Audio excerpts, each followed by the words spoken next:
નમસ્કાર વિદ્યાર્થીઓ, આજે આપણે ધોરણ 12 ના ચેપ્ટર 5 જે છે આનુવંશિકતા અને ભિન્નતાના સિદ્ધાંતો જે પાઠ જે છે એ અતિ મહત્વનો છે. એનું બોર્ડમાં વેટેજ જોવા જઈએ તો તે 9 માર્ક્સમાં પ્રશ્ન એમાંથી પૂછાય છે. સૌથી હાઈએસ્ટ માર્ક્સનું અહીંયા વેટેજ ધરાવે છે. બરાબર છે. અત્યારે લગીને જે પણ ભણ્યા એમાં જે જોયું આપણે કે ભાઈ યુનિટ અહીંયા જે છે 7મો યુનિટ આવશે. બરાબર છે. આગળનો જે યુનિટ બની ગયા 1 થી 5 યુનિટ જે છે આપણે આગળ જોઈ લીધું કે ધોરણ 11 માં આપણે 1 થી 5 યુનિટનો અભ્યાસ કરી ચૂક્યા છે. બરાબર છે. 11 ની અંદર 12 ની અંદર ચેપ્ટર જે 1 થી 4 ચેપ્ટર જે છે એ યુનિટ 6 માં આવે છે. બરાબર. અને અહીંયા 5 થી 7 ચેપ્ટર જે છે જે યુનિટ 7 માં આવે છે. અત્યાર લગીની વાત કરવામાં આવે તો આપણે જોઈ ગયા ચેપ્ટર નંબર 1 કે જેનું વેટેજ હતું 5 માર્ક્સ. ઓકે. ચેપ્ટર નંબર 2 જેનું વેટેજ હતું 5 માર્ક્સ.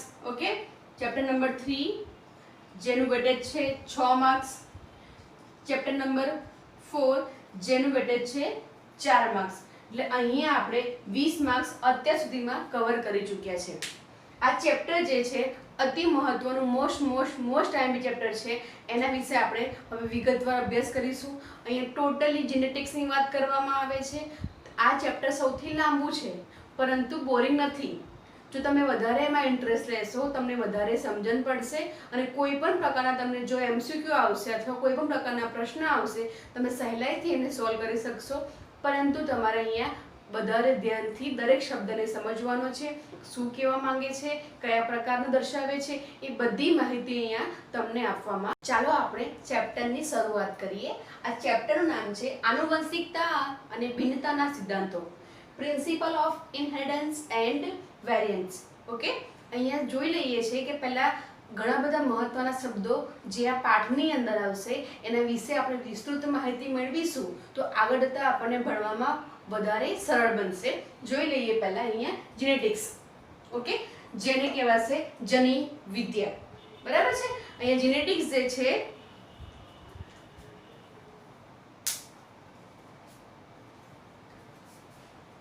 પહેલો શબ્દ જે છે અહીંયા જેનેટિક્સ છે જેને આપણે કહીશું જનીન વિદ્યા. સૌપ્રથમ 1906 ની અંદર જે 1906 ની અંદર બેટ્સને જેનેટિક્સ શબ્દનું પ્રયોજન કર્યું હતું. બરાબર. શબ્દનું પ્રયોજન કર્યું હતું. તમને પૂછાય સૌપ્રથમ કોને આપ્યું હતું? બેટ્સને આપ્યું હતું. કઈ સાલમાં? 1906 માં. આ જે શબ્દ જે જેનેટિક્સ જે છે એ ખરેખર ગ્રીક ભાષામાંથી ઉતરી આવેલ છે. બરાબર. આ ગ્રીક ભાષામાંથી ઉતરી આવેલ છે. ગ્રીકમાં એનો મીનિંગ થાય છે જીન. એટલે કે એનો મીનિંગ જોઈએ તો ટુ બીકમ એટલે કે હોવું. બરાબર છે. આ જીન પરથી આ જેનેટિક શબ્દ એ સૌપ્રથમ ઉતરી આવ્યો છે જે ગ્રીક ભાષામાંથી મેળવવામાં આવેલો છે. એનું સૌપ્રથમ જે શબ્દનું પ્રયોજન કરનાર વૈજ્ઞાનિકના નામની વાત કરવામાં આવે તો બેટ્સન છે જેમણે 1906 ની અંદર આ જેનેટિક શબ્દનું સૌપ્રથમ પ્રયોજન કર્યું હતું. ખરેખર વ્યાખ્યા જોઈએ શું કહેવાશે? અહીંયા જનીન વિદ્યા લખ્યું છે. બરાબર. આ જે શાખા છે આ જીવ વિજ્ઞાનની જે શાખા છે જેની અંદર શું આવશે તો આનુવંશિકતા અને ભિન્નતાનો જે અભ્યાસ કરવામાં આવે છે. આનુવંશિકતા અને ભિન્નતાનો જે અભ્યાસ કરવામાં આવે છે જેને જેનેટિક્સ તરીકે ઓળખવામાં આવે છે જેને કહીશું આપણે જનીન વિદ્યા. ઓકે. નેક્સ્ટ જોઈશું અહીંયા સમજણ પડી. જેનેટિક શબ્દ જે છે એની વ્યાખ્યા શું આવશે? આનુવંશિકતા અને ભિન્નતાના અભ્યાસને શું કહેવામાં આવશે? જનીન વિદ્યા તરીકે ઓળખવામાં આવે છે. બીજી વાત કરીએ તો કે 1906 ની અંદર બેટ્સને સૌપ્રથમ આ શબ્દનું પ્રયોજન કર્યું હતું. ઓકે. ગ્રીક ભાષામાં શબ્દ ઉતરી આવેલો છે જેનો મતલબ છે ટુ બીકમ. ઓકે. હવે નેક્સ્ટ જોઈએ અહીંયા શબ્દ બીજો લઈશું અહીંયા આગળ આનુવંશિકતા.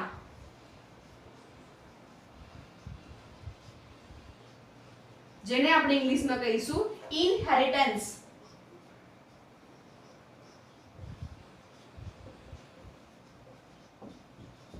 ઓકે, ઇનહેરિટન્સ આનો મતલબ થાય છે કે વારસામાં ઉતરી આવવું. વારસામાં ઉતરી આવવું. શું ઉતરી આવે છે? તો કે જે તે લક્ષણ. કઈ રીતે કહી શકાય? તો કે જે પિતૃઓ જે છે, જેને આપણે ઇંગ્લિશમાં કહીશું પેરેન્ટલ. ઓકે, જે પિતૃઓ જે છે તેનામાંથી તેમની સંતતિમાં અમુક લક્ષણો જે છે એ ઉતરી આવે છે, જેને આપણે કહીશું, સંતતિને કહીશું અહીંયા આગળ પ્રોજેની. પિતૃઓમાંથી સંતતિમાં લક્ષણો જે છે એ અમુક ઉતરી આવે છે, જેને કહીશું આપણે આનુવંશિકતા. ખ્યાલ આવી ગયો? જેનેટિક્સ, આનુવંશિકતા. ત્રીજો શબ્દ લઈશું આપણે અહીંયા ભિન્નતા, જેને કહીશું આપણે અહીંયા વેરિએશન. વેરિયન્ટ भी કહી શકાય. ઓકે, ભિન્નતામાં શું હોય? તો આપણને ખબર છે કે જે સંતતિ સર્જાય છે પિતૃઓમાંથી, જે સંતતિનું નિર્માણ થાય છે તે આબેહૂબ રીતે પિતૃઓને મળી આવતું નથી. એટલે કે અહીં લખી શકાય કે આબેહૂબ પ્રતિકૃતિ હોતી નથી. કઈક એમનામાં થોડી ઘણી ભિન્નતા જોવા મળે છે. રાઈટ? આપણે જોઈએ છે કે માતા પિતાના જે લક્ષણો જે છે એમાંથી પૂરેપૂરા આપણામાં ઉતરી આવતા નથી. કંઈક આપણામાં વેરિએશન જોવા મળે છે. એટલે કે પિતૃઓથી સંતતિમાં કંઈક ભિન્નતા સર્જાય છે, એને આપણે કહીશું વેરિએશન. ઓકે, જેમ કે એક સજીવો જે છે, જે સજીવો અલિંગી પ્રજનન દર્શાવે છે, જે સજીવોમાં અલિંગી પ્રજનનની ઘટનાઓ જોવા મળે છે, તેમના દ્વારા જે સંતતિ સર્જાય છે તેમનામાં એમની કેવી હોય છે? આબેહૂબ પ્રતિકૃતિઓ સર્જાય છે. ઓકે, અને જે લિંગી પ્રજનન દર્શાવે છે એમાં આબેહૂબ પ્રતિકૃતિ જોવા મળતી નથી. અહીંયા આબેહૂબ પ્રતિકૃતિને આપણે કહીશું ક્લોન. ક્લોન મતલબ કે ડિટો. જેવું પેરેન્ટ્સ દેખાય છે એવું સેમ એનું સંતતિ દેખાય તો એને કહેવાશે એની આબેહૂબ પ્રતિકૃતિ. પરંતુ એવું આપણામાં શક્ય નથી. પિતૃઓને સંતતિમાં શું જોવા મળશે? અલગ અલગ વેરિએશન જોવા મળે. કરીશું વૈકલ્પિક કારકો. સમજો, પહેલા વ્યાખ્યા જોઈ લઈએ, પછી એને વિગતવાર સમજીશું. લખ્યું છે કે બે વિરોધાભાસી જનીનો, બે વિરોધાભાસી જનીનો સમજાત રંગસૂત્ર પર એક જ સ્થાન પર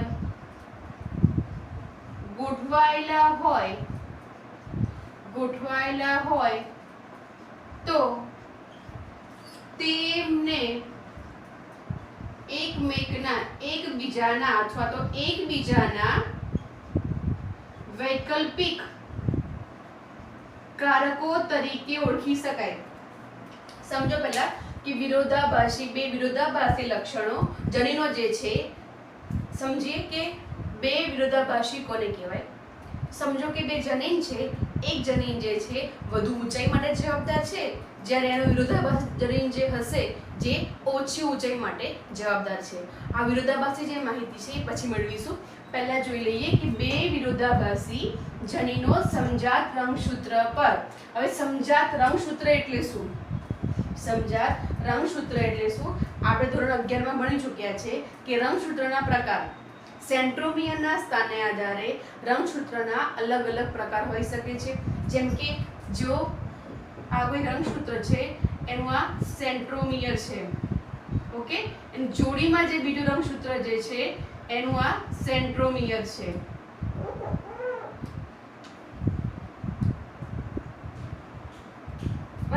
તો આ બંને જે છે રંગસૂત્રો જેમને એકમેકના શું કહેવાશે સમજાત રંગસૂત્રો બંનેનો સમજાતમાં શું હોય સમજાતમાં કે બે દેખાવમાં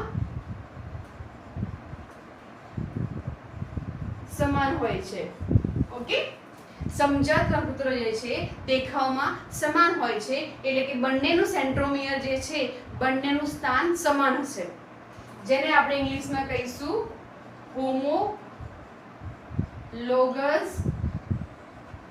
ઓકે વિષમજાત કોને કહેવાય વિષમજાતની વાત કરવામાં આવે તો એક રંગસૂત્ર જે છે એનું સેન્ટ્રોમિયર અહીંયા જ હોય બીજું જે છે સેન્ટ્રોમિયર આ પ્રમાણે હોય તો આ બે રંગસૂત્રને એકમેકના વિષમજાત રંગસૂત્ર તરીકે ઓળખવામાં આવશે અને કહીશું આપણે વિષમજાત રંગસૂત્ર ઓકે જેને ઇંગ્લિશમાં કહીશું આપણે હેટેરોલોગસ ખ્યાલ આવી ગયો આ થઈ ગયું સમજાત રંગસૂત્ર શું લખ્યું છે બે વિરોધાભાસી જનીનો સમજાત રંગસૂત્ર પર એક જ સ્થાન પર હું તમને સમજાવી દઉં કે જે રંગસૂત્ર જે છે એ ખરેખર શેનું બનેલું હોય છે તમને સમજાવી દઉં છું કે રંગસૂત્ર જે છે એ શું છે તો કે અહીંયા જે આખું રંગસૂત્ર છે એમાં શું હોય છે ન્યુક્લિયોપ્રોટીનની બનેલી રચના છે રંગસૂત્ર જે છે એ ન્યુક્લિયોપ્રોટીનની બનેલી રચના છે ન્યુક્લિયોપ્રોટીનની વાત કરવામાં આવે કે જેની અંદર ન્યુક્લિક એસિડ વત્તા પ્રોટીન જોડાયેલા હોય છે આ બંને ભેગા મળીને ન્યુક્લિયોપ્રોટીનની રચના કરે છે ઘણા બધા ન્યુક્લિયોપ્રોટીન ભેગા કરીને રંગસૂત્રની રચના કરે છે મનુષ્યની વાત કરવામાં આવે તો ન્યુક્લિક એસિડ તરીકે આપણામાં ડીએનએ આવેલું છે તમને બધાને ખબર છે નામ શું છે ડીઓક્સી રિબોઝ ન્યુક્લિક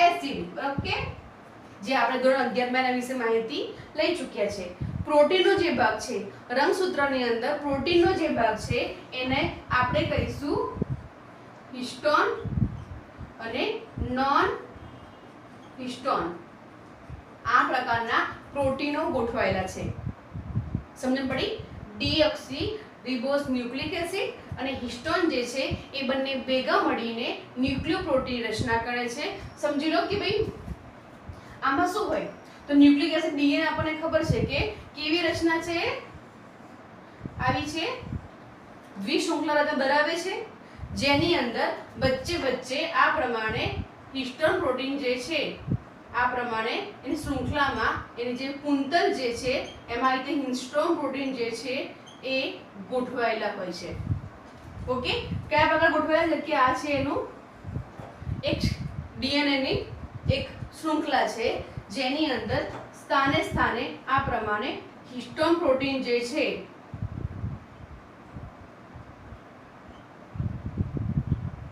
આ પ્રકારે ગોઠવાયેલા છે આ બંને ભેગા મળીને ન્યુક્લિયોપ્રોટીનની રચના કરે છે ક્લિયર આ જે છે આ રંગસૂત્રની અંદર આ શૃંખલા જે છે આ પ્રમાણે ટાઇટલી ગોઠવાયેલી હશે ઓકે જેની અંદર હિસ્ટોન પ્રોટીનના અણુઓ છે આ પ્રમાણે એમની ગોઠવણી ધરાવતા હોય છે અને આ પ્રમાણે રંગસૂત્રની રચના થાય છે ફરી એક વાત કરી લઈએ કે ભાઈ રંગસૂત્ર જે છે ન્યુક્લિયોપ્રોટીનની બનેલી રચના છે જેમાં જે ન્યુક્લિક એસિડ દર્શાવે છે પ્રોટીન છે તેની અંદર ગોઠવાયેલા છે ન્યુક્લિક એસિડ તરીકે ડીએનએ ના અણુ આવેલા છે જેની અંદર આ પ્રમાણે શૃંખલામાં હિસ્ટોન પ્રોટીન ગોઠવાયેલા છે જે આ પ્રમાણે શૃંખલા રીતે ગોઠવાઈને સર્પાકાર રીતે ગોઠવાઈને રંગસૂત્રની રચના કરે છે ક્લિયર હવે હું એવું કહેવા માંગુ છું કે ભાઈ એક જ સ્થાન પર ગોઠવાયેલા છે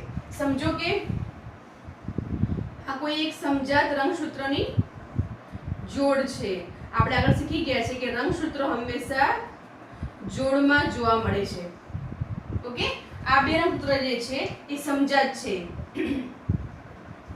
સમજો કે આ સ્થાન જે છે કે જ્યાં આગળ જે તે વસ્તુની ઊંચાઈ માટેનું જનીન આવ્યું છે. ધારો કે તે જ પ્રમાણે આ જે સ્થાન છે બીજું રંગસૂત્ર જે છે ત્યાં પણ ઊંચાઈ માટેનું જનીન આવેલું હશે. ઓકે, આ જનીન જે છે કાં તો પ્રચ્છન્ન પણ હોઈ શકે અને પ્રભાવી હોઈ શકે. એ જ પ્રમાણે આ જનીન જે છે પ્રચ્છન્ન હોઈ શકે અથવા તો પ્રભાવી હોઈ શકે. પણ બંનેનું સ્થાન જે છે એ એક જ સ્થાને છે. અહીંયા જ્યાં ઊંચાઈ માટેનું જનીન જવાબદાર ગોઠવાયેલું છે તેવું જ જનીન ઊંચાઈ માટેનું બીજી જોડનું જે છે જોડમાંનું બીજું રંગસૂત્ર છે તે સ્થાને જ ઊંચાઈ માટેનું જવાબદાર જનીન ગોઠવાયેલું હશે. બીજું ઉદાહરણ લઈ લઈએ. ધારો કે અહીંયા આ સ્થાન પર વાળ માટેનું જનીન ગોઠવાયેલું છે. એ જ પ્રમાણે એનું સમજાત રંગસૂત્રની બીજી જોડમાંનું જે રંગસૂત્ર છે એની માટે પણ આપણે વાળ માટે H કહી દઈશું. બરાબર છે, ગોઠવાયેલું હશે. આ જે વાળ માટે જનીન જે છે એ પણ બે પ્રકારના હોઈ શકે. સીધા વાળ અથવા તો curly hair. As it is અહીંયા પણ બે વસ્તુ હોઈ શકે, સીધા વાળ અથવા તો કર્લી હેર. સમજો. ત્રીજું ઉદાહરણ લઈ લઈએ. કોઈ જનીન જે છે અહીંયા ગોઠવાયેલું જે છે જે સ્કિનના રંગ માટે જવાબદાર છે. ઓકે, સ્કિનના રંગ માટે તો કે વ્હાઈટ બી હોઈ શકે અથવા તો બ્લેક બી હોઈ શકે, વ્હાઈટ બી હોઈ શકે, બ્લેક બી હોઈ શકે. ટૂંકમાં જનીનો જે છે એ રંગસૂત્ર પર એક જગ્યાએ ગોઠવાયેલા છે. અમુક જગ્યાએ અમુક લક્ષણ માટેના જનીનો જે છે જે તે રંગસૂત્ર પર અમુક ચોક્કસ જગ્યાએ ગોઠવાયેલા છે. આ જગ્યાને કહીશું આપણે લોકસ. અહીં લખીશું લોકસ, જેને કહીશું આપણે સ્થાન. સ્થાન કોનું સ્થાન? તો કે જે તે લક્ષણ માટેના જનીનનું. સમજ પડી? અહીંયા શું છે કે લોકસ શું કહેવાય? સ્થાન છે કે જે તે લક્ષણ માટેના જનીનનું સ્થાન. અહીંયા જે છે આ લોકસ કોનું છે? ઊંચાઈની જનીન માટેનું સ્થાન છે. આ કોનું છે? વાળ સીધા બનશે કે કર્લી બનશે એની માટેનું છે. આ સ્થાન કોનું છે? સ્કિનનો કલર સફેદ બનશે કે બ્લેક બનશે એની માટેનું. ટૂંકમાં અહીંયા ઘણા બધા જનીનો, સમજણ પડી? ઘણા બધા જનીનો આવેલા હોય છે જેમના ચોક્કસ સ્થાન હોય છે. સમજાત રંગસૂત્રો જે છે જ્યાં એક સ્થાન હશે એના જોડીના બીજા પાસે પણ તે સ્થાને એને આધારિત એનું વિરોધાભાસી લક્ષણ ધરાવતું જનીન ગોઠવાયેલું હોય છે. એટલે કે બે વિરોધાભાસી જનીનો સમજાત રંગસૂત્ર પર એક જ સ્થાન પર ગોઠવાયેલા હોય તો તેમને એકબીજાના વૈકલ્પિક કારકો કહે છે. સમજો કે અહીંયા આ રંગસૂત્ર જે છે આપણે નામ આપી દઈએ એ રંગસૂત્ર, આને કહીશું આપણે બી. બંને જોડમાં છે. રંગસૂત્રો હંમેશા જોડમાં હોય તે શીખી ગયા છે. મનુષ્યની વાત કરવામાં આવે તો દરેક કોષમાં 23 જોડ રંગસૂત્ર આવેલા છે. બરાબર, 23 જોડ આવેલા છે, જે પૈકી 22 જોડ જે છે જેને કહીશું આપણે દૈહિક રંગસૂત્ર અને એક જોડ જે છે એને કહીશું આપણે લિંગી રંગસૂત્ર. ઓકે, આ 22 પણ હોઈ શકે, લિંગી કોઈ પણ જગ્યાએ. એ 22 જોડ જે છે એ સમજાત રંગસૂત્રો હશે. બરાબર, પેરમાં જે છે એ સમજાત રંગસૂત્રો હશે. તો એ શું છે કે સમજાત રંગસૂત્રોમાંથી સમજો કે આ એ રંગસૂત્ર જે છે એક પેર છે, કોઈ પણ એક દૈહિક પણ હોઈ શકે અથવા લિંગી પણ હોઈ શકે. કોઈ પેર લીધી છે આપણે કે જેમાંથી ઊંચાઈ માટે જવાબદાર જનીન જે છે અહીંયા જે એક પાસે જનીન જે છે એ વધુ ઊંચાઈ માટે જવાબદાર છે. તો એનું વિરોધાભાસની વાત કરવામાં આવે તો એનું જે બીજું જોડનું જે જનીન રંગસૂત્ર હશે જેને આપણે બી કહ્યું છે તેની પાસે ઓછી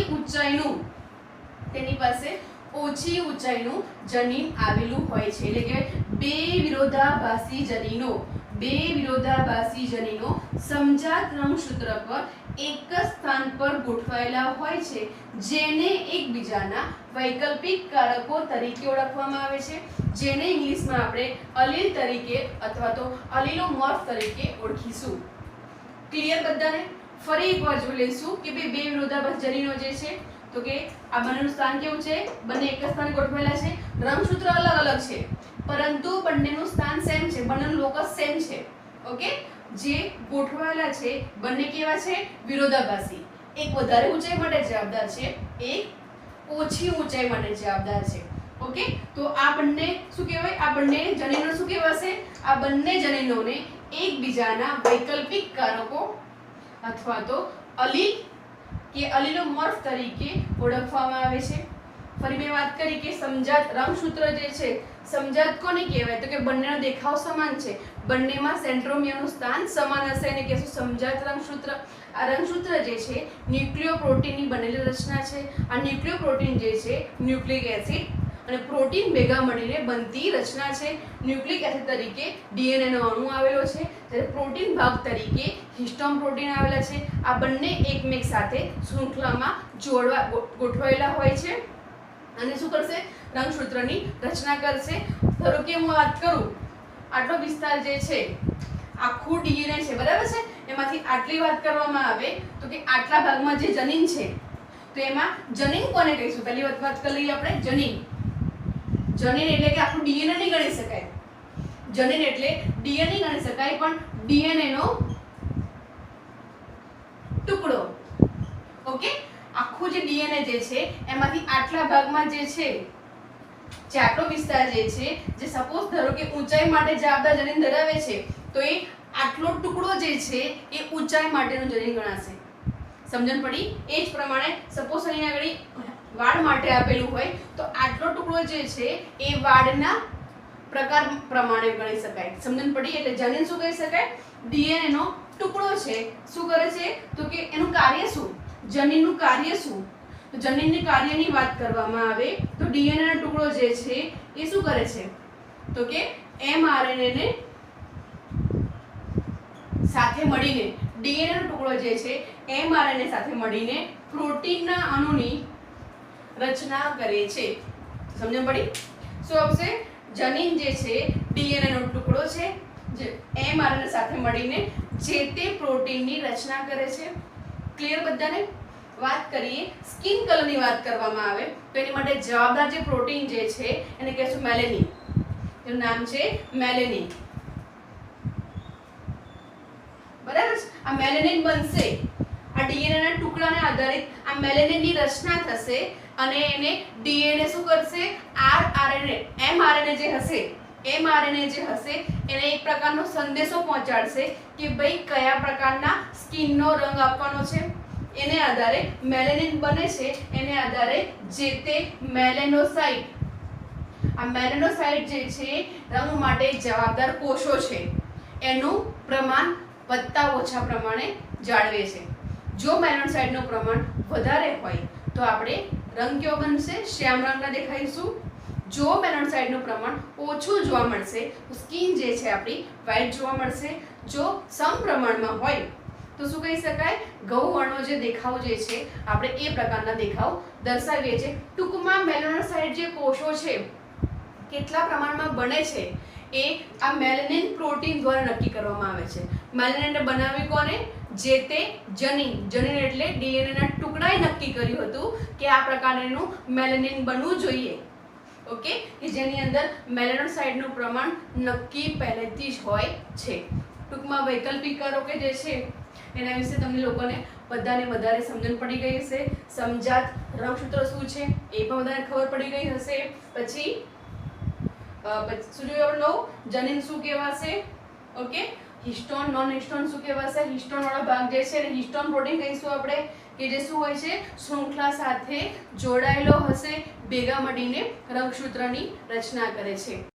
આગળ હવે વાત કરીશું પ્રભાવી લક્ષણ, જેને કહીશું આપણે ડોમિનન્ટ કેરેક્ટર. હવે પ્રભાવી લક્ષણ શું છે? આપણે આગળ શીખી ગયા કે ભાઈ સમજાત રંગસૂત્ર બે જે છે આ પ્રમાણે રંગસૂત્ર ગોઠવાયેલા છે. બરાબર? રંગસૂત્રો હંમેશા કેવા હશે? જોડીમાં ગોઠવાયેલા હશે. એમની પર કોઈ પ્રકારના જનીન આવેલા હશે. ઓકે, તો કે પ્રભાવી લક્ષણ કોને કહેવાય? તો કે જેની અસર ઉદ્ભવે. બે લક્ષણો છે અહીંયા, બે જનીન છે. બરાબર છે? ઊંચાઈ માટે સપોઝ કે બે જનીન છે, જે પૈકી સમજો કે જે લક્ષણ જે છે અહીંયા પ્રભાવી અસર, કે જેની અસર જોવા મળશે, તો એને આપણે કહીશું કે આ વધુ ઊંચાઈ માટેનું જનીન છે. ઓકે, આ છે ઓછી ઊંચાઈ માટેનું જનીન. સમજો જ્યારે એ લોકોનું જે જોવા મળશે, આપણે હંમેશા જે પ્રભાવી લક્ષણ જે છે તેના અક્ષરને આપણે હંમેશા કેપિટલ લેટરમાં લખાય છે. ઓકે, સમજો આપણે એને કેપિટલ ટી કહીએ છીએ. આ ઓછી ઊંચાઈ જે છે આપણે એને સ્મોલ ટી કહીએ છીએ. ઓકે, તો આ બંને જેનું જનીન બંધારણ જોઈએ તો કેપિટલ ટી સ્મોલ ટી આ પ્રકારે બનશે. આ જનીન છે કેપિટલ ટી કે જે પ્રભાવી જનીન છે, સ્મોલ ટી જે છે એ પ્રચ્છન્ન જનીન છે. હવે જ્યારે આ પ્રકારના જનીન બંધારણ જોવા મળશે, જન્યોમાં આ પ્રકારનું જનીન બંધારણ જોવા મળશે તો જે તે વસ્તુ જે બનશે એ વધુ ઊંચાઈનું બનશે. કેમ આવું થાય છે? કારણ કે અહીંયા આ શું છે, આ કેપિટલ ટી જે છે એ પ્રભાવી છે, આ જે છે એ પ્રચ્છન્ન છે. ઓકે, એટલે કે આની હાજરીને કારણે, પ્રભાવી જનીનની હાજરીને કારણે પ્રચ્છન્નની અસર જોવા મળતી નથી. ઓકે, એટલે જે લક્ષણની એ લખી શકાય, જે લક્ષણની અસર ઉદ્ભવે તે જનીનને પ્રભાવી જનીન તરીકે ઓળખવામાં આવે છે. કોની હાજરીમાં? તો કે અન્ય જનીન જે છે, જોડીમાં જે અન્ય જનીન છે એની હાજરીમાં જે લક્ષણની અસર ઉદ્ભવે તે જનીનને પ્રભાવી અસર કહીશું. બીજું વિચારીએ તો અહીંયા વાત લઈએ 6 નંબરમાં, પ્રચ્છન્ન જનીન અથવા તો પ્રચ્છન્ન લક્ષણ, જેને આપણે ઇંગ્લિશમાં કહીશું રેસેસિવ કેરેક્ટર. અહીંયા શું હશે તો કે બીજા જનીનના લક્ષણની અસર હેઠળ, બીજા જનીનના લક્ષણની અસર હેઠળ વ્યક્ત ના થાય તેને પ્રચ્છન્ન જનીન તરીકે ઓળખવામાં આવે છે. આ કિસ્સામાં જોઈએ તો એને લખી શકાય કે તે સ્મોલ લેટરમાં લખાય છે. ખ્યાલ આવ્યો? અહીં શું છે કે બીજા જનીનની અસર હેઠળ જો તેના લક્ષણો વ્યક્ત ન થાય તો તેવા જનીનને શું કહીશું આપણે? પ્રચ્છન્ન જનીન. અહીંયા કિસ્સામાં જોઈએ તો કે વધુ ઊંચાઈનું લક્ષણ જે છે એ પ્રભાવી છે, ઓછી ઊંચાઈનું જે છે એ કેવું છે? પ્રચ્છન્ન છે. પ્રભાવીની અસર હેઠળ આ ઓછી ઊંચાઈનું લક્ષણ જે છે એ જોઈ શકાતું નથી. એટલે શું કહી શકાય? અહીંયા કેપિટલ ટી જે છે એ પ્રભાવી જનીન તરીકે ઓળખશે, જ્યારે સ્મોલ ટી જે છે એ પ્રચ્છન્ન જનીન તરીકે ઓળખે છે. બરાબર છે? એક કિસ્સો એવો પણ વિચારી શકાય, ધારો કે કોઈ કિસ્સામાં એવું બને કે બે સમજાત રંગસૂત્રો જે છે, ઓકે, બંને પર પ્રચ્છન્ન જનીન આવેલા હોય, કોઈ કારણસર બંને પર પ્રચ્છન્ન જનીન આવેલા હોય તો જ તે પ્રચ્છન્નની અસર જોવા મળે છે. એટલે કે પ્રચ્છન્નની અસર વ્યક્ત કરશે. પરંતુ જો એક જ જનીન પાસે પ્રભાવી જનીન આવી જાય રંગસૂત્ર પાસે તો પ્રચ્છન્નની અસર જોવા મળતી નથી. આ કિસ્સામાં બંને જનીન પાસે કેવા છે? ઓછી ઊંચાઈ માટેના જનીનો જવાબદાર છે. પરિણામે શું જોવા મળે છે કે શું જોવા મળશે? પ્રચ્છન્નની અસર એ જોઈ શકાય છે. ક્લિયર? નવો શબ્દ લઈ લઈએ આપણે હવે. 7મો નંબર આપણો આવ્યો સમયુગ્મી, જેને કહીશું આપણે હોમોઝાયગસ.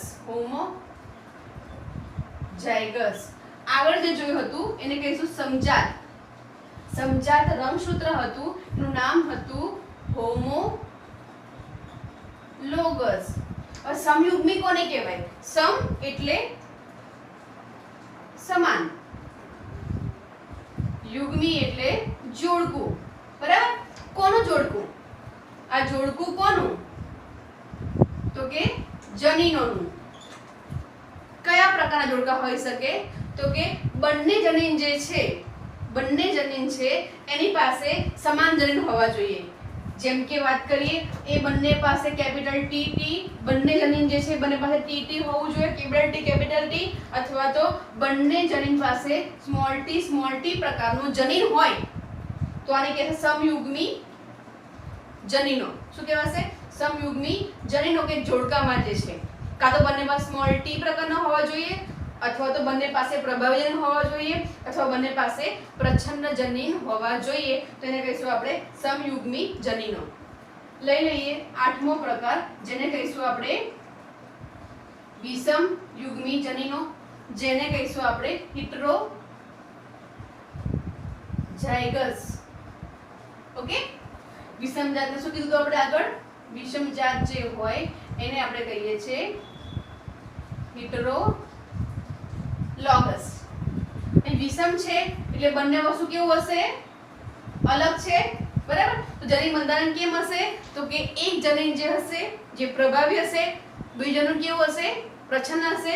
જેમ કે ઊંચાઈની વાત કરવામાં આવે તો આ પ્રકારનું જે જનીન બંધારણ ધરાવે કે જેને કહેવાશે બંને જનીનો પાસે અલગ અલગ પ્રકારના જનીનો ધરાવે છે, જેને કહેશું કેપિટલ ટી, સ્મોલ ટી. આને કહેવાશે વિષમયુગ્મી જનીન પ્રકાર. હવે નવમો શબ્દ સમજી લઈએ, જેને કહીશું સ્વરૂપ પ્રકાર, જેને ઇંગ્લિશમાં કહીશું આપણે ફિનોટાઇપ.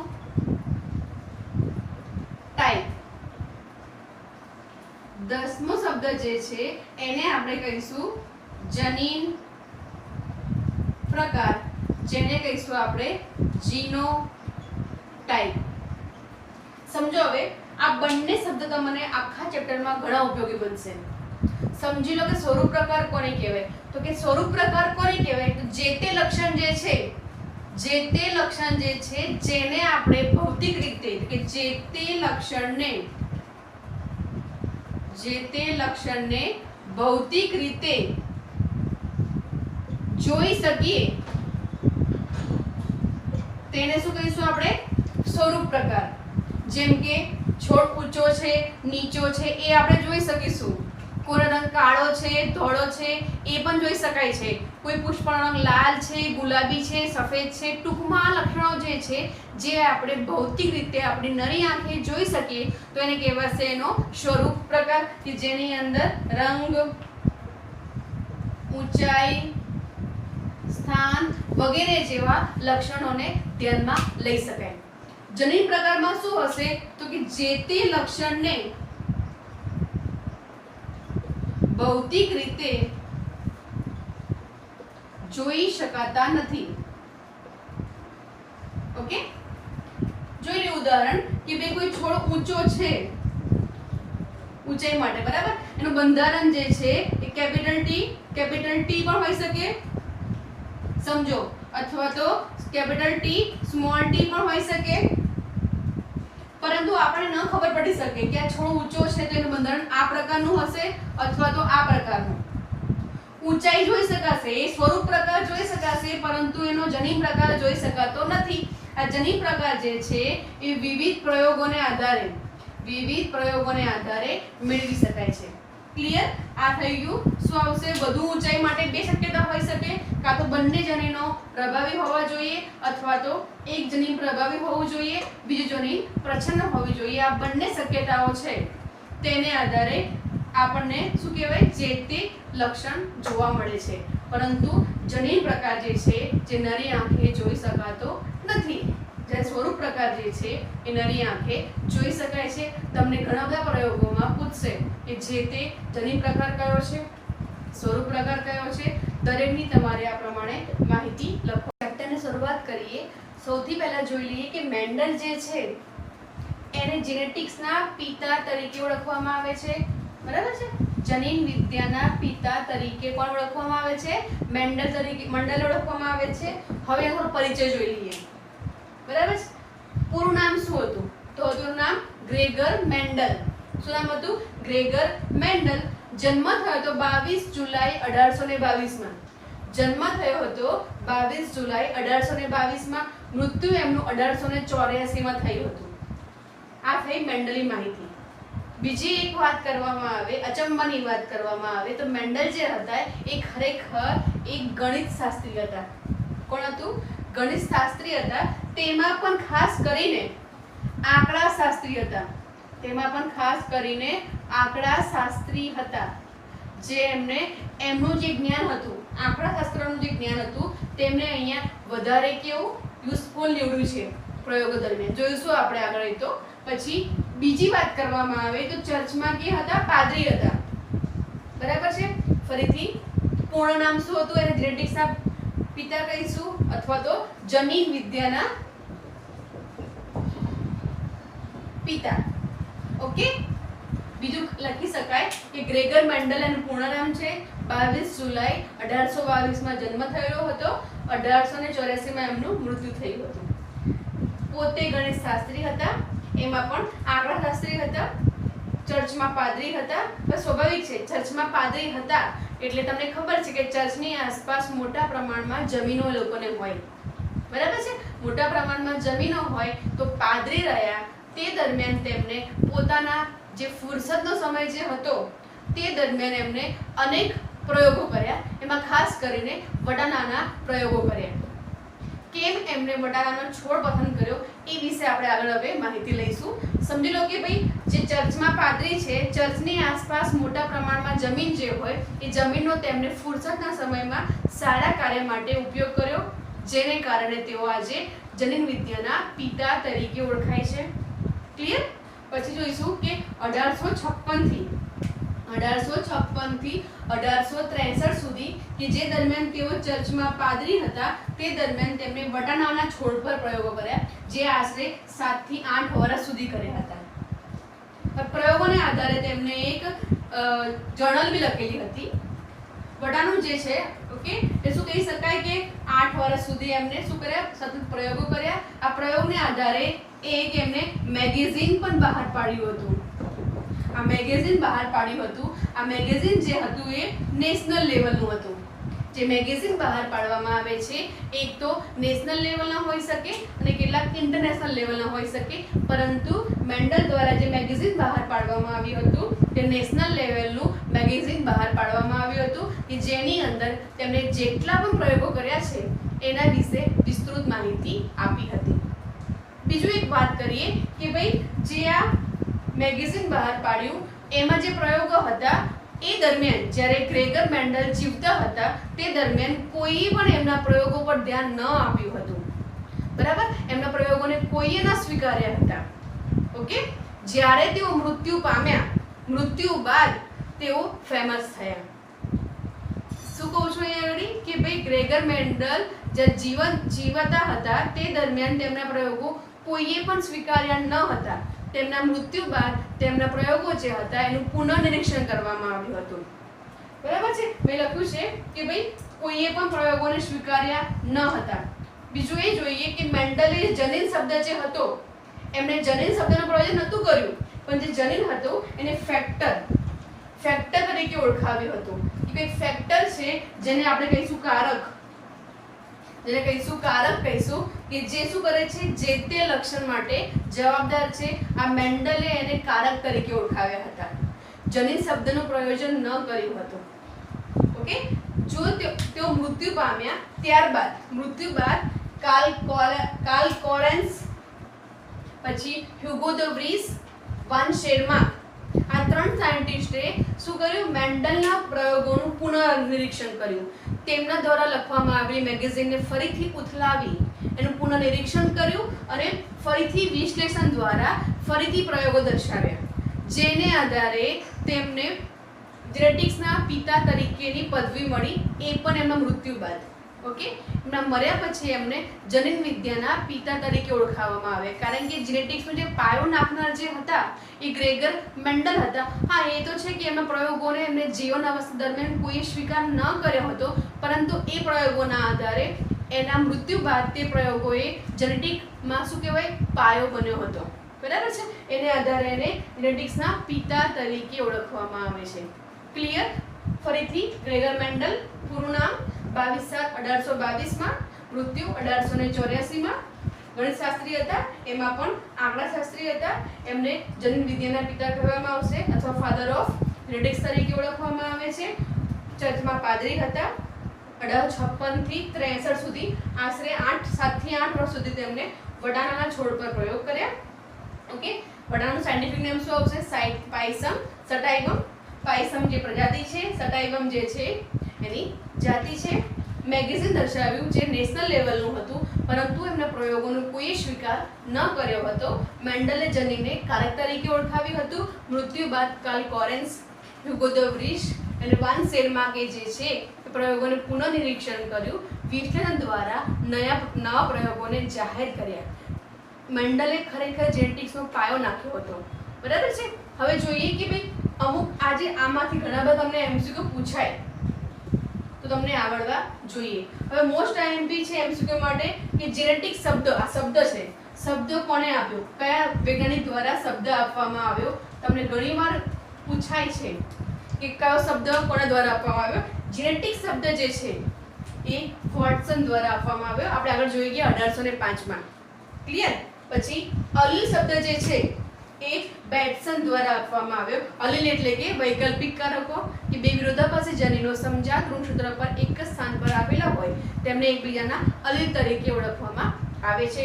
જીન શબ્દ જે છે એ જોન્સન દ્વારા આપવામાં આવ્યો છે. જીન શબ્દ જે છે જોન્સન દ્વારા આપવામાં આવ્યો છે.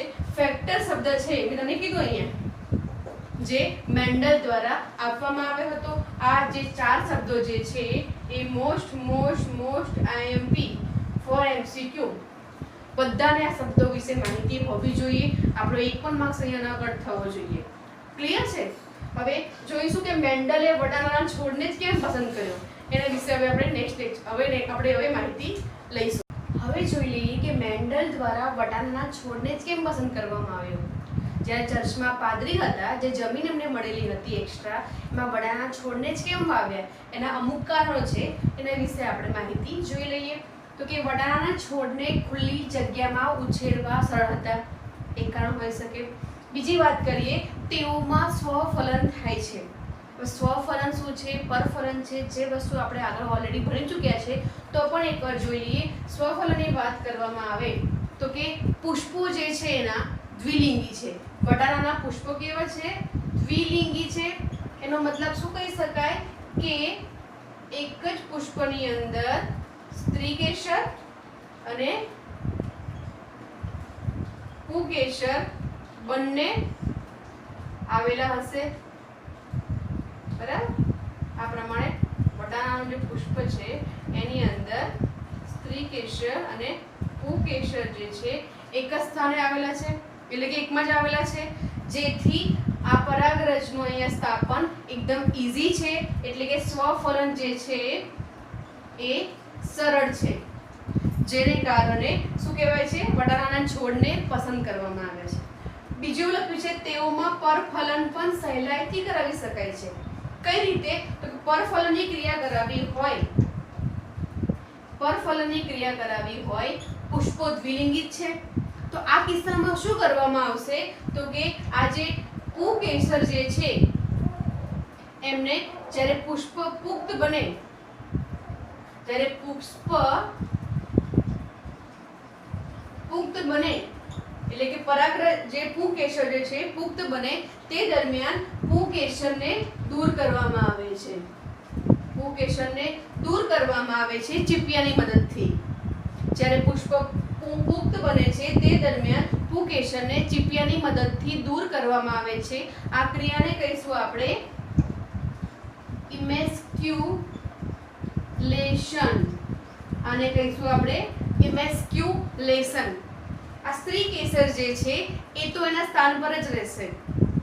હવે સ્ત્રી કેસરની ઉપર બહારથી પુષ્પની પરાગરજને છાંટવામાં આવે છે. અહીંયા પુષ્પને બહારથી લાવવામાં આવે છે અને પરાગરજને પરાગાસન પર છાંટવામાં આવે છે. તેથી તેમાં પરફલનની ક્રિયા જોવા મળે છે, જે પણ સહેલાઈથી કરાવી શકાય છે. એકવાર પરાગરજ છાંટ્યા પછી આ પુષ્પને શું કરવામાં આવે છે? કોથળીની મદદથી આ પ્રમાણે બાંધી દેવામાં આવે છે. કેમ? કારણ કે અન્ય પરાગરજ જે તે સ્ત્રીકેસર ઉપર સ્થાપન ન પામે. આમ જે કોથળી ચડાવે છે, આ કોથળી જે ચડાવે છે એને કહીશું આપણે બેગિંગ.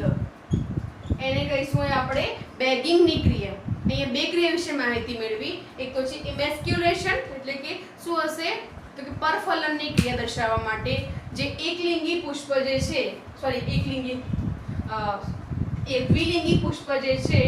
દ્વિલિંગી પુષ્પ જે છે એમાં પરફલનની ક્રિયા કરવા માટે પુખ્ત અવસ્થાએ પુકેશરને ચીપિયાની મદદથી દૂર કરવામાં આવે છે. આ ક્રિયાને ઇમેસ્ક્યુલેશન તરીકે ઓળખવામાં આવે છે. ત્યારબાદ બહારથી જે પરાગરજ છે એનો છંટકાવ કરવામાં આવે છે.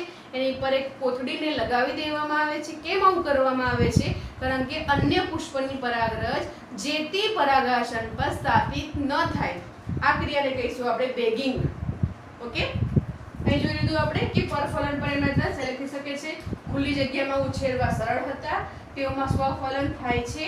છોડ વિરોધાભાસી લક્ષણ ધરાવે છે. આ છોડ જે છે એક જ છોડ ઉપર જાંબલી પુષ્પ પણ આવે છે, સફેદ પુષ્પ પણ આવે છે. એક જ છોડ ઉપર લીલા રંગની શીંગ પણ આવશે, પીળા રંગની શીંગ પણ આવશે.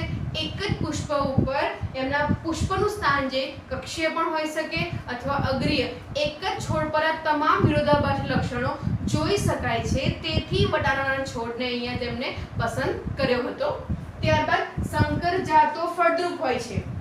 આ રીતે ફલનની ક્રિયા દર્શાવીને જે નવી જાતિઓ ઉત્પન્ન કરવામાં આવે છે, નવા બીજનું નિર્માણ કરવામાં આવે છે, તેમાંથી નવો છોડ જે બને છે એ જાતિઓ નવી સંતતિ સર્જવા માટે સક્ષમ હોય છે, એટલે કે ફળદ્રુપ હોય છે.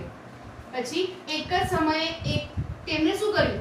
એક જ સમયે એક જ લક્ષણને ધ્યાનમાં રાખીને એમણે પ્રયોગ કર્યા હતા. તેમનું જીવન ચક્ર, જે આ વટાણાનો છોડ જે છે એનું જીવન ચક્ર 2-3 મહિનામાં પૂર્ણ થાય છે, જેથી તેનો અભ્યાસ સરળ બને છે. વટાણા છોડનો જે જીવન ચક્ર છે 2-3 મહિનામાં પૂર્ણ થાય છે, તેથી તેનો અભ્યાસ સરળ બને છે. આ બધા કારણોને કારણે ગ્રેગર મેન્ડલે વટાણાના છોડને પસંદ કર્યા હતા. હવે જોઈ લઈએ કે મેન્ડલ દ્વારા જે અભ્યાસમાં લેવાયેલા આવેલા એક જે છોડ હતા એમાં વટાણાના છોડ જ છે. એમાં ઘણા બધા છોડનો અભ્યાસ કર્યો હતો. એમાં વિરોધાભાસી લક્ષણો કયા ધ્યાનમાં રાખ્યા? તો કે મેન્ડલે કુલ 7 લક્ષણોને ધ્યાનમાં રાખ્યા. એમને 7 લક્ષણો ઉપર જ કાર્ય કર્યું હતું. અહીંયા લક્ષણ આપેલા છે અને એની અભિવ્યક્તિઓ કઈ કઈ હોઈ શકે. ઓકે, પહેલા વાત કરીએ એમને પ્રકારની ઊંચાઈનો અભ્યાસ કર્યો. પ્રકારની ઊંચાઈમાં 2 લક્ષણો હોઈ શકે: ઊંચો છોડ, નીચો છોડ. નીચા જે ઊંચા છોડ છે તે પ્રભાવી લક્ષણ દર્શાવે છે. અહીંયા કહીશું આપણે પ્રભાવી. નીચા છોડ જે છે એ પ્રચ્છન્ન લક્ષણ છે. ઓકે, થઈ ગયા ને વિરોધાભાસી લક્ષણો બંને, પ્રભાવી અને પ્રચ્છન્ન. પુષ્પના સ્થાનની વાત કરવામાં આવે તો છોડ ઉપર જે છે આ છોડ જે છે, જો અહીંયા અગ્રીય, અહીંયા પુષ્પનું નિર્માણ થાય, આને કહીશું આપણે અગ્રીય સ્થાન. પરંતુ અહીંયા કોઈ ડાળખીની કક્ષમાંથી પુષ્પનું નિર્માણ થાય તો એને કહીશું કક્ષીય. આ કિસ્સામાં કક્ષીય જે છે એ પ્રભાવી છે, અગ્રીય જે છે એ પ્રચ્છન્ન છે. જે પુષ્પનું નિર્માણ થાય છે, આપણને ખબર છે વટાણાના પુષ્પ મોટે ભાગે જાંબલી રંગના જોવા મળે છે, પરંતુ ક્યારેક ક્યારેક સફેદ રંગના પણ જોઈ શકાય છે. કેમ આવું? તો કે કોઈ કારણસર પરફલનની ક્રિયા સંભવ થાય છે એને કારણે. તો એ જાંબલી પુષ્પ અને સફેદ પુષ્પ, જાંબલી પુષ્પ જે છે એ પ્રભાવી લક્ષણ છે, સફેદ પુષ્પ જે છે એ પ્રચ્છન્ન લક્ષણ છે. શીંગના આકારની વાત કરવામાં આવે તો જે શીંગ બને છે ફૂલેલી હોય અથવા તો ચીમડાઈ ગયેલી હોય. ફૂલેલી હોય અથવા તો સંકુચિત હોય. અહીંયા ફૂલેલી જે છે એ પ્રભાવી છે અને સંકુચિત જે છે એ પ્રચ્છન્ન છે. ક્લિયર? શીંગના રંગની વાત કરવામાં આવે તો લીલા રંગની શીંગ અને પીળી શીંગ. અહીંયા પીળો રંગ જે છે એ પ્રભાવી છે અને પીળો જે છે એ પ્રચ્છન્ન છે. બીજના આકારની વાત કરવામાં આવે તો બીજનો આકાર જે છે ગોળ બીજ અને ખરબચડા બીજ. આ ગોળ બીજ જે છે એ પ્રભાવી લક્ષણ છે, ખરબચડા બીજ છે એ પ્રચ્છન્ન લક્ષણ છે. બીજના રંગની વાત કરવામાં આવે તો પીળા બીજ અને લીલા બીજ. આ પીળા બીજ જે છે એ પ્રભાવી લક્ષણ છે અને લીલા બીજ જે છે પ્રચ્છન્ન લક્ષણ છે. ટૂંકમાં એમને આ 7 લક્ષણોને ધ્યાનમાં રાખીને અભ્યાસ કર્યો હતો. દરેકે દરેક લક્ષણ પર એમને અલગ અલગ પ્રયોગો દર્શાવ્યા છે. બધા જ પ્રયોગો 7 લક્ષણ પર આધારિત કર્યા છે એમને. ઓકે, યાદ રાખવા ઈઝી છે. પહેલા ઊંચાઈ લઈ લો, પછી પુષ્પનું સ્થાન. કુલ 7 છે. ઊંચાઈ ખાલી એટલું સિંગલ છે. પુષ્પનું સ્થાન અને પુષ્પનો રંગ. પુષ્પનું સ્થાન, પુષ્પનો રંગ. ઓકે, પછી સિંગનો આકાર, સિંગનો રંગ, સિંગનો આકાર, સિંગનો રંગ. પછી શું આવશે? બીજનો આકાર, બીજનો રંગ. બરાબર છે. પુષ્પનું સ્થાન તો શું હોય? પુષ્પનું સ્થાન શું હોઈ શકે? તો કે કક્ષીય અથવા અગ્રીય પ્રકારની ઊંચાઈ, ઊંચું અથવા નીચું. પુષ્પનો રંગ કેવો હોઈ શકે? જાંબલી કાં તો સફેદ હોઈ શકે. સિંગનો આકાર ફૂલેલી હોઈ શકે અથવા સંકોચિત હોઈ શકે. સિંગનો રંગ લીલી અથવા તો પીળી હોઈ શકે. બીજનો રંગ વાત કરવામાં આવે તો કે પીળો અથવા લીલો હોઈ શકે. બીજનો આકાર ગોળ હોઈ શકે અથવા તો ખરબચડા. ટૂંકમાં 7 લક્ષણોને ધ્યાનમાં રાખીને મેન્ડેલે પ્રયોગ કર્યા હતા. હવે પછી આપણે જે છે એક સંકરણનો પ્રયોગ જે છે એમણે એક લક્ષણને આધારિત જે પ્રયોગ દર્શાવ્યો હતો એના વિશે માહિતી મેળવીશું. અહીંયા જે લક્ષણ લઈશું આપણે જે ઊંચાઈ આધારિત છે, એનો મતલબ એમ નહીં કે આ તમામમાં નહીં જોવા મળે. મેન્ડલે તમામના લક્ષણોને એક સંકરણના પ્રયોગ વડે એમને સાબિત કર્યા છે, જેનો આપણે અભ્યાસ હવે નેક્સ્ટ લેક્ચરમાં